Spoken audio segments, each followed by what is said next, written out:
दोस्तों ये जो हवन यज्ञ ये सब होते हैं वो वैसे ही क्या लकड़ियाँ जला के सिर्फ हवा को प्रदूषित करने की प्रक्रिया होती है। वो तो हम दिवाली पे पटाखे जला के भी कर सकते हैं। तो क्या उसके पीछे क्या कोई साइंटिफिक रीज़न या हेल्थ बेनिफिट्स कुछ हो सकते हैं? हमारी वैदिक संस्कृति ने विरासत में हमें वैसा बहुत कुछ दिया है जिसे समझने में और उसको रूटीन में इम्प्लीमेंट करने में हम शायद सालों लगा देंगे, या तो फिर हम वेट करेंगे कि वेस्टर्न वर्ल्ड से आके कोई साइंटिफिक अप्रूवल दे दे। चलो ठीक ही है कि आज की जो जनरेशन जी है वो वैसे थोड़ी ना कुछ भी आप बोलोगे सब कुछ हाँ में हाँ मिला के मानने वाली है। आपको भी देने पड़ेंगे कुछ साइंटिफिक तर्क। तो वैसे ही आज हम चर्चा करने वाले हैं ये हवन यज्ञ के पीछे का साइंस और उससे होने वाले हेल्थ बेनिफिट्स।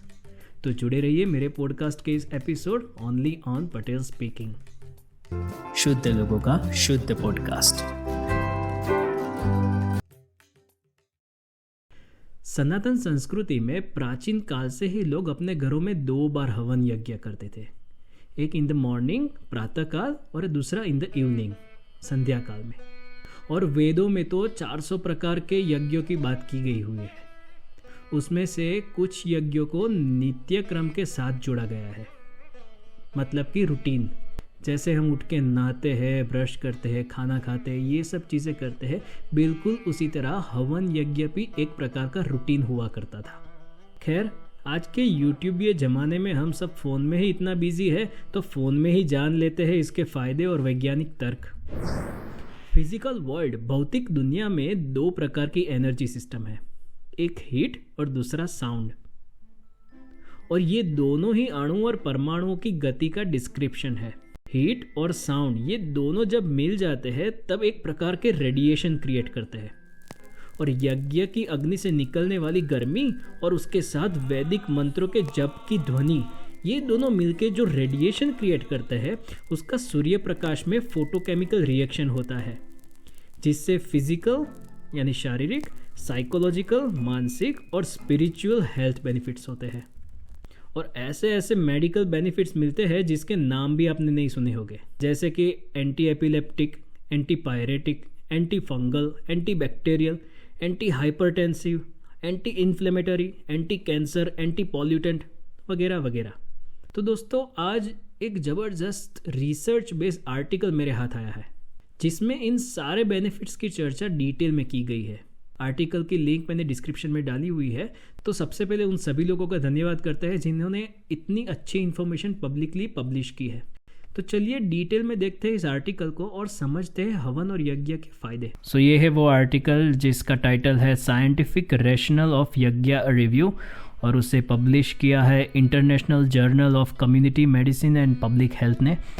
और इसके इंट्रोडक्शन में बताया गया है कि कैसे यज्ञ के उपयोग पहले रोगों को दूर करने या इम्यूनिटी को बूस्ट करने के लिए हुआ करते थे, और आज भी आयुर्वेदिक लिटरेचर में उसके बहुत सारे उपयोग, बहुत सारे एप्लीकेशंस भी बताए गए हैं, जैसे कि एनवायरनमेंट रिलेटेड डिफ़िकल्टीज़ को कंट्रोल करने में, नेचुरल डिज़ास्टर को हैंडल करने में, स्पिरिचुअल प्रोग्रेस के लिए, या तो फिर डिजीज़ को, किसी भी प्रकार के रोग को क्योर करने के लिए भी हवन यज्ञ के उपयोग हो सकते हैं। हवन को अग्निहोत्र भी कहते हैं। अग्नि का मतलब फायर और होत्र मतलब आहुति, ऑफरिंग, जहाँ हम डिफरेंट टाइप के वुड, घी और हर्बल मटेरियल की आहुति देते हैं। The purpose of Agnihotra is not to burn the ingredients that are added in the form of oblations, but to vaporize them, to heat them just to the extent that they alter the air quality. यहाँ बताया गया है कि हवन का उद्देश्य सिर्फ ये इंग्रेडिएंट्स को जला के उसका धुआं करना नहीं होता है, पर उस टेम्परेचर तक उसको गर्म करते हैं कि उसके निकले धुएं से एयर क्वालिटी चेंज हो सके। जिसमें हम ये हवन करते हैं उसको हवन कुंड कहते हैं। उस हवन कुंड का आकार होता है पिरामिड जैसा। अब आपको पता नहीं होगा, बट पिरामिड का ग्रीक भाषा में मतलब है, पीरा मतलब फायर, अग्नि, और मिड जो बीच में है। तो पिरामिड मतलब जिसके बीच में अग्नि है वो। तो अगली बार कोई आपको पूछे कि पिरामिड की खोज कहाँ हुई थी, तो इजिप्ट नहीं, हमारी वैदिक संस्कृति में हुई थी।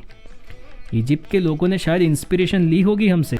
एनीवेज, हवन में जो लकड़े यूज़ होते हैं उसकी भी अलग अलग प्रकार की क्वालिटी होती है, और यहाँ पे टेबल में दिखाया गया है कि कौन कौन से प्रकार के लकड़े यूज़ हो सकते हैं और उसका बॉटनिकल नेम क्या है, उसका इंग्लिश नेम क्या है, और वो कौन से बॉटनिकल फैमिली से बिलोंग करते हैं। It was detected that the ability of the smoke to purify the air was maintained up to 24 hours in the closed room. यहाँ बताया है कि पार्ट ऑफ रिसर्च उन्होंने इस लकड़े का धुआं करके जाना कि 24 घंटे तक हवन से निकला धुआं हवा को प्योरीफाई करता है. Absence of many pathogenic bacteria even after 30 days. और अगले 30 दिन तक किसी भी प्रकार के सूक्ष्मजीव बैक्टीरिया से प्रोटेक्शन भी देता है. और आर्टिकल में उस सारे बैक्टीरिया के और डिफरेंट टाइप के लकड़ों के प्रकार के नाम का डिस्क्रिप्शन भी डिटेल में दिया गया है. The chemical transformation of the herbal plant medicinal preparation in havan lead to release of medicinal phytochemicals. ये वुड, घी, गाय के गोबर और हर्ब्स जो हवन द्रव्य है उसको जलाने से उसका केमिकल ट्रांसफॉर्मेशन होके जो धुआं निकलता है उसे मेडिसिनल फाइटोकेमिकल्स यानी दवाई के रूप में भी देखा जा सकता है. एंड देन दूसरे टेबल में यहाँ हवन सामग्री में जो यूज़ किए जाते हैं वो सारे इंग्रेडिएंट्स की लिस्ट और उसके इंग्लिश नाम along with which botanical family they belong to ये सब दिया है. जैसे कि जौ है, तिल है, चावल है, किशमिश है, पीपल है, पिस्ता है, कपूर है, केसर है, गुगड़ है, अश्वगंधा, नागकेसर, जायफल, लौंग, नीम वगैरह वगैरह. एंड द नेक्स्ट पार्ट जहाँ most important and most informative details ये टेबल नंबर 3 में दी गई है.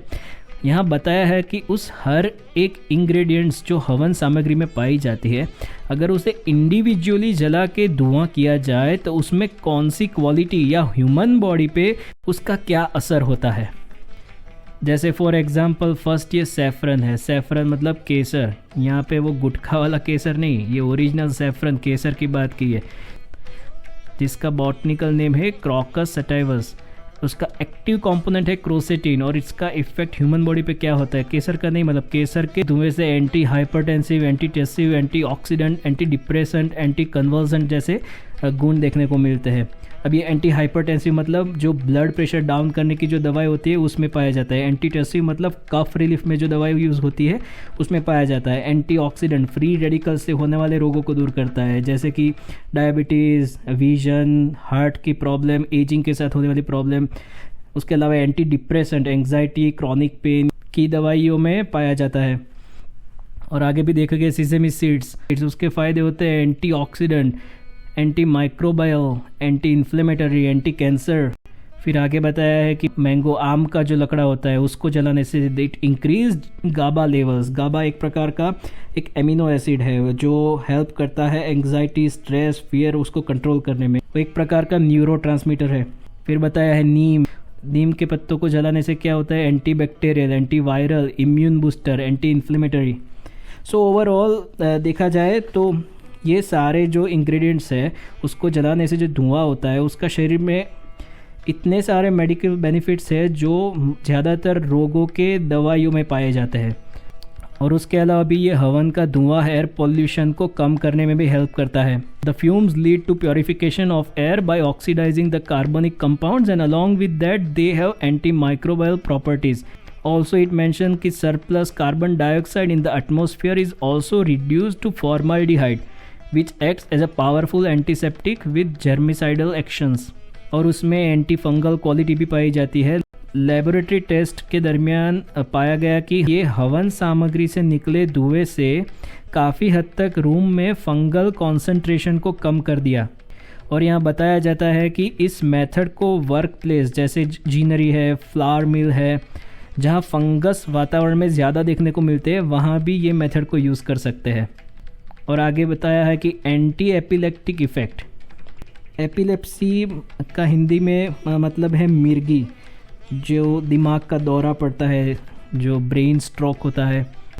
तो वैसे किसी पेशेंट के लिए ये बहुत ही फ़ायदा कारक हो सकता है. And it also mentions ghee when burnt like oil will produce natural fumes that heal the respiratory system and clear any blood clots and bacterium affecting the nasal, lungs and veins. So ये हमारी respiratory system को भी heal करने में बहुत फ़ायदा कारक हो सकते हैं. It also helps to control the hormones and neurotransmitter as well. Small amount of carbon dioxide inhaled by the persons performing yagya acts as a stimulant with which aromatic fumes are inhaled which aid in curing mental disorder. And it also helps nosocomial infections. जैसे hospital से जो infections होते हैं वो infection को cure करने में भी ये हवन बहुत ही यूज़फुल रहता है। Camphor purifies the air in the diffusive atmosphere and achieves various medicinal benefits when we inhale. Camphor मतलब कपूर को जलाने से उसका जो एटमॉस्फेयर में जो उसका धुआं होता है उससे भी बहुत सारे मेडिसिनल बेनिफिट होते हैं। It acts as a germ killer, mosquito and fly repellent and bound spreading of the virus in that place. Mango wood की बात की इधर, mango wood which when burned releases formaldehyde, a gas which slays harmful bacteria, thus purifying the atmosphere. Jaggery जो गुड़ होता है, गुड़ burnt in the oven also release the formaldehyde gas. And also there are more other health benefits mentioned here, जैसे कि migraine, hiccups, asthma, goiter, fungal infection, jaundice, cold, sneezing. Spiritual science of sound vibrations had been utilized to help the mind, body and life. According to study, about 60% of patients displayed improvement with respect to digestion, hypertension, mental agitation and sleeping after chanting mantra. तो यहाँ पे जो मंत्रा के जो sound vibration है उसके benefit के बारे में बात की गई है.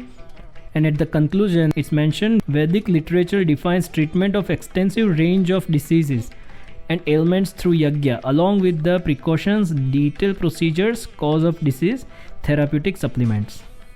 और लास्ट में जब यज्ञ विधि खत्म होने के बाद जो उसकी भस्म एशिस होती है उसे हम मस्तक पर लगाते हैं. वो एक प्रकार का रिमाइंडर देता है कि एक दिन हम सब ने ऐसे खाक होकर भस्मीभूत ही होना है. तो हो सके उतने अच्छे कर्म, अच्छे विचार और अच्छे आचरण अपने जीवन में अपनाए जाएं.